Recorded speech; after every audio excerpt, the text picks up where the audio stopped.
Coach, talk about the physical defense you faced today and the challenges it presented. Catch-22, Danny. I mean, we gave up too many deep balls.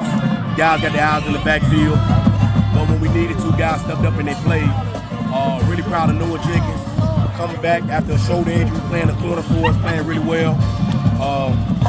Loren Johnson made some big plays, laid down the stretch, and our defensive line played well.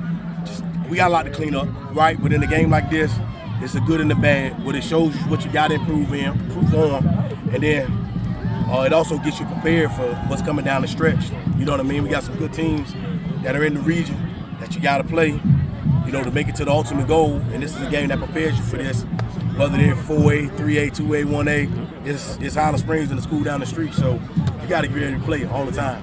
Talk about that last drive. It felt like the passing game wasn't a big part, but then all of a sudden, when you need it most, Christian Martin with under a minute left. I mean, Christian Martin's going to always do that. And that's kind of your ace in the hole. You kind of save it to the very, very end. Again, offensively got stuff to clean up, and we'll get it done. I know we will, but probably the biggest part of what happened that last, you know, I guess 3-4 minutes is we wanted to finish the game with the ball, right? The way it was going back and forth, I didn't want to give them a chance. I wanted to be all on us, and our defense had played well enough for us to win the game anyway. So we just had some things that we wanted to do that we couldn't get done early because of their defense and the way they played it. So we saved those things to the end, and then one of those plays was there. Tamandre ran a great route, Christian threw a great ball. Congratulations on the win, Coach. What was the message to your players being down at halftime? What was the message to your guys at halftime? Stay focused, man. You guys don't get an opportunity to watch the film, but, you know, with the way technology is, you know, we can see stuff on the sideline and things were just not done right. We just didn't play well in the first half at all. And then we got to the red zone and didn't score right before the half. It's just a lot of little different things that, again, I keep saying it, you know, we got to work on it and get cleaned up before this stretch. But that's on us as coaches to get the players ready so we don't make those same mistakes anymore. And that's all we talked about, just execution in the second half. If we execute, we'll be better. We can win the ball game.